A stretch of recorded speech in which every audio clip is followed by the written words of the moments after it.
श्री स्वामी समर्थ. स्वागत आहे तुमचं माझ्या यूट्यूब चॅनलमध्ये. आजचा दिवस तुम्हाला खूप छान सुख समाधानाचा आणि आनंदाचा जाऊ देत ही स्वामींच्या चरणी प्रार्थना करते आणि आज या नवीन व्हिडिओला सुरुवात करते. तर बघा मित्रमैत्रिणींनो, लवकरच आषाढी एकादशी जी आहे तर ती येत असते. आषाढी एकादशी म्हटलं की आपल्याला भगवान पांडुरंगाची मूर्ती स्वरूप जे आहे तर ते आठवतं. आता हीच आषाढी एकादशी 25 जुलैच्या दिवशी आलेली आहे. आता बघा, आषाढी एकादशी जी आहे तर ती भगवान श्री हरी विष्णू देवांना समर्पित मानली जाते आणि या आषाढी एकादशीपासूनच चातुर्मासाची सुरुवात जी आहे ना तर ती होत असते. बघा, यंदा ही 25 जुलैपासून चातुर्मासाची सुरुवात होणार आहे. आता चातुर्मास म्हणजे काय, तर आषाढी एकादशीपासून 4 महिने भगवान श्री हरी विष्णुदेव हे निद्रावस्थेत जात असतात. आपण म्हणतो ना की भगवान श्री हरी विष्णुदेव या पृथ्वीचे जगाचे चालक मालक आणि पालन पोषण करणारे आहेत. त्याचबरोबर देवादिदेव महादेव हे सुद्धा आपल्या पृथ्वीचे चालक मालक ब्रह्मांडाचे मालक आहेत आणि भगवान विष्णुदेव त्यांचा कारभार जो आहे तर तो देवादिदेव महादेवांच्या हाती देतात. म्हणजेच ही जबाबदारी त्यांच्यावरती सोपून देतात आणि चातुर्मासामध्ये 4 महिने भगवान श्री हरी विष्णुदेव निद्रावस्थेत जातात आणि 4 महिने भगवान देवादिदेव महादेव या पृथ्वीचा कारभार जो आहे तर ते सांभाळत असतात. त्यावेळी भगवान श्री हरी विष्णुदेव हे निद्रावस्थेत जात असतात आणि बघा 4 महिने पूर्ण झाले ना की कार्तिक एकादशीच्या दिवशी भगवान श्री हरी विष्णुदेव निद्रावस्थेतून बाहेर येत असतात आणि त्याच दिवसापासून ते पौर्णिमेपर्यंत माता तुळशीचा विवाह जो आहे तर तो शालिग्राम बरोबर लावला जातो. जेव्हा 4 महिने निद्रावस्थेतून परत येत असतात तर या 4 महिन्यात जो आहे तर तो चातुर्मास म्हणून पाळला जात असतो. आपण बघा, बहुतेक कित्येक जण हा चातुर्मासाचं व्रत जे आहे ना तर ते पाळतात आणि चातुर्मासात आपल्याला खास करून काही नियमांचं पालन देखील करायचं आहे. तेच नियम कोणते असणार आहे, त्याचबरोबर चातुर्मासामध्ये गाईला आपल्याला एक वस्तू जी आहे तर ती देखील खाऊ घालायची आहे. चातुर्मासामध्ये आपल्याला एका स्तोत्राचं मंत्राचं पठण जे आहे तर ते आवर्जून करायचं आहे, कारण की ही सेवा भगवान श्रीहरी विष्णुदेवांच्या आवडीची सेवा मानली जाते. ही सेवा आवर्जून आपल्याला या चातुर्मासामध्ये करायची आहे आणि काही नियम जे आहेत तर ते देखील पाळायचे आहे. आता कोणते नियम आपल्याला पाळायचे आहेत, चातुर्मास हा नेमका कशा पद्धतीने पाळायचा असतो याविषयीची संपूर्ण माहिती आजच्या या नवीन व्हिडिओमध्ये मी तुमच्या बरोबर शेअर करणार आहे. त्यामुळे तुम्ही हा व्हिडिओ स्किप न करता शेवटपर्यंत नक्की बघा. चॅनलवरती तुम्ही जर हा व्हिडिओ पहिल्यांदा बघत असाल तर चॅनलला आवर्जून सबस्क्राईब करा आणि असेच नवनवीन माहितीपूर्ण व्हिडिओ बघण्यासाठी समोरील बेल आयकॉनलाही प्रेस करा. त्यामुळे काय होईल, जेव्हा कधी मी नवीन व्हिडिओ अपलोड करेल तर सर्वात अगोदर त्याचं नोटिफिकेशन तुम्हाला मिळेल आणि तुम्ही एकही व्हिडिओ मिस करणार नाही. कमेंट बॉक्समध्ये ओम नमो भगवते वासुदेवाय नमः किंवा हर हर महादेव हा मंत्र सर्वांनी आवर्जून लिहा. व्हिडिओला जास्तीत जास्त लाईक करत जावा आणि हाईप देखील देत जावा.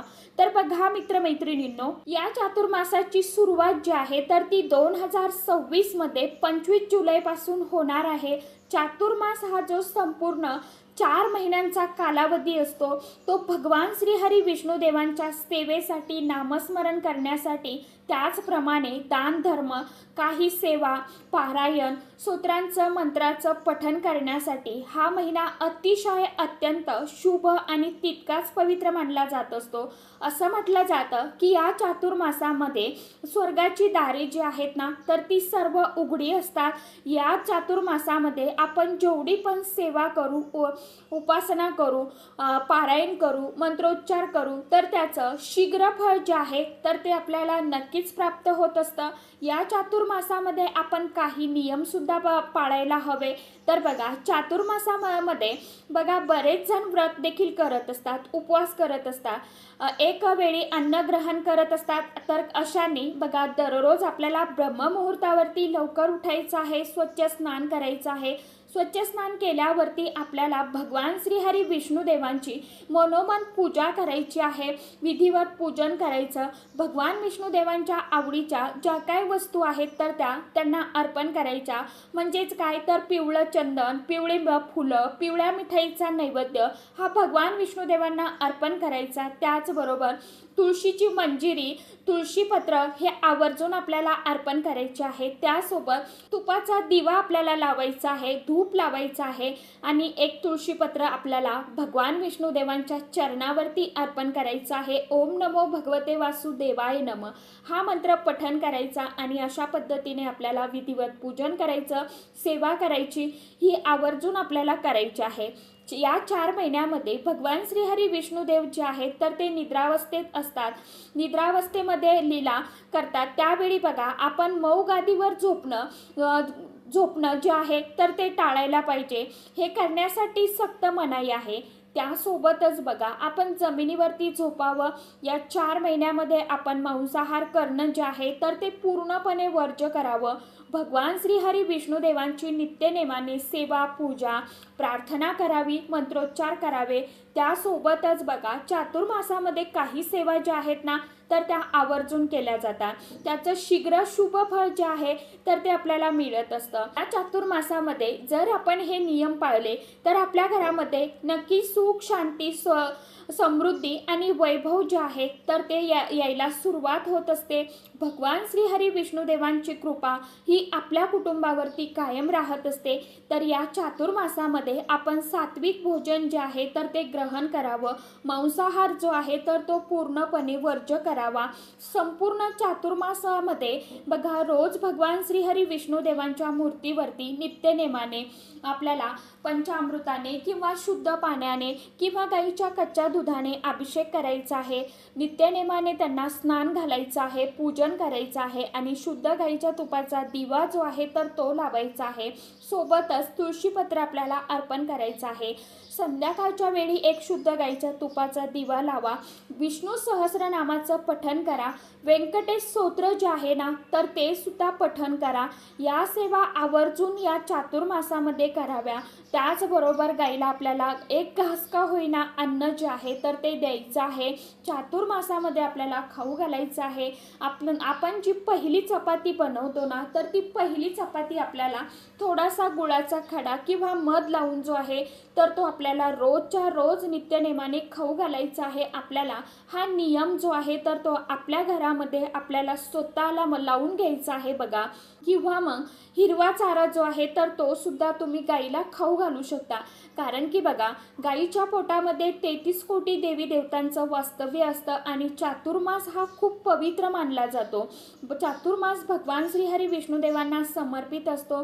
गाईच्या पोटामध्ये 33 कोटी देवी देवता वास करतात आणि त्यांचा आशीर्वाद जो आहे ना तर तो आपल्याला प्राप्त होत असतो। या चातुर्मासामध्ये जर आपण गाईची सेवा केली तर आपल्याला 33 कोटी देवी देवतांचे कृपा आशीर्वाद जे आहेत तर ते लाभत असतात। संपूर्ण चातुर्मासामध्ये बघा विष्णू सहस्रनामाचं पठण जे आहे ना तर ते आवर्जून करा। आता विष्णू सहस्रनाम जे आहे तर ते संस्कृतमध्ये आहे, ते थोडं अवघड आहे। ज्यांना शक्य नाही आहे त्यांनी मोबाईलवरती यूट्यूबला लावून द्या आणि तुम्ही सहश्रवण केलं तरी देखील चालणार आहे। किंवा मग ओम नमो भगवते वासुदेवाय नमः या षडाक्षर मंत्राचा किमान आपल्याला रोज 108 वेळा जप करायचा आहे। यामुळं आपलं मन, शरीर जे आहे तर ते शुद्ध होत असतं। आपली सर्व पाप कर्म जे आहेत तर ती सुद्धा नष्ट होत असते। यासोबतच बरेच जण आषाढी एकादशीचं व्रत जे आहे तर ते सुद्धा करत असतात। ही आषाढी एकादशी वर्षातून फक्त एकदाच येत असते आणि याच दिवसापासून खऱ्या अर्थाने चातुर्मासाची सुरुवात जी आहे तर ती होत असते। त्याचप्रमाणे आषाढी एकादशीचं व्रत जे आहे तर ते सुद्धा आपण करत असतो। ही आषाढी एकादशी वर्षातून फक्त एकदा येते आणि याच दिवसापासून खऱ्या अर्थाने चातुर्मासाची सुरुवात जी आहे तर ती होत असते। चातुर्मासामध्ये बघा तळलेले तेलकट पदार्थ ते खाणं टाळावं. यासोबतच वांगी, हिरव्या पालेभाज्या, दही, दूध हे जे पदार्थ आहे तर तो शक्यतो वर्ज्य करावे. हे जे काही नियम आहेत तर ते चातुर्मासामध्ये आपल्याला पाळायचे आहेत. यासोबतच कोणाचाही अपमान करू नये किंवा कोणासोबतही अपशब्द बोलू नये, कठोर बोलू नये. यामुळे आपल्या घरामध्ये जी काही नकारात्मक ऊर्जा आहे तर ती वाढत असते आणि ज्यावेळी आपल्या घरामध्ये नकारात्मक ऊर्जा ही वाढते ना, त्यावेळी सकारात्मक ऊर्जेचा प्रभाव जो आहे तर तो नक्कीच कमी होत असतो. त्यावेळी आपल्या घरामध्ये वादविवाद, भांडणे, क्लेश यासारख्या गोष्टी घडायला सुरुवात होते आणि आपण केलेल्या कोणत्याच व्रताचं जे काही शुभ फळ म्हणतो ना आपण तर ते आपल्याला मिळत नाही. म्हणून आपण काही गोष्टींची काळजी घेणं सुद्धा गरजेचं आहे. सांगितल्याप्रमाणे काही नियमांचं पालन करणं देखील तितकंच महत्त्वाचं आहे. तर अशा पद्धतीने आपल्याला या चातुर्मासामध्ये कुणी बरेच जण कांदा लसूण देखील वर्ज्य करतात. शक्य असेल तर आवर्जून 4 महिने आपल्याला घरामध्ये कांदा लसूण जो आहे तर तो आपल्याला वापरायचा नाहीये. भाजीमध्ये, नैवेद्यामध्ये किंवा आपण जो देवांना नैवेद्य अर्पण करतो तर त्या नैवेद्यामध्ये सुद्धा आपल्याला हा कांदा लसूण जो आहे तर तो टाकायचा नाहीये. कारण की कांदा लसूण हा तामसिक पदार्थ मानला जातो. म्हणून आपल्याला कांदा लसूण हा वर्ज्य करायचा आहे 4 महिने म्हणजे चातुर्मास संपेपर्यंत. तर अशा पद्धतीने आपल्याला काही नियमांचं पालन जे आहे तर ते आवर्जून या चातुर्मासामध्ये करायचं आहे. होईल तेवढी जास्तीत जास्त सेवा पारायण जी आहे तर ती आपल्याला या चातुर्मासामध्ये करायची आहे, मंत्रोच्चार करायचे आहे. तर अशा पद्धतीने नियमांचं पालन नक्की करून बघा. तुमच्या जीवनामध्ये काय बदल होतात तर ते स्वतः तुम्ही अनुभवा. तर आशा करते व्हिडिओमध्ये सांगितलेली माहिती सर्वांना समजलीच असेल, आवडलीच असेल. ज्यांना काही अडचण असेल, ज्यांना काही समजलं नसेल त्यांनी कमेंट बॉक्समध्ये विचारू शकता. तर चला आजच्या व्हिडिओमध्ये इतकीच माहिती होती. कशी वाटली नक्की सांगा. व्हिडिओ आवडला तर चॅनलला आवर्जून लाईक, शेअर, सबस्क्राईब जरूर करा. परत भेटूया नवीन माहितीसोबत, नवीन व्हिडिओसोबत. तोपर्यंत सर्व माझ्या यूट्यूब परिवाराला श्री स्वामी समर्थ.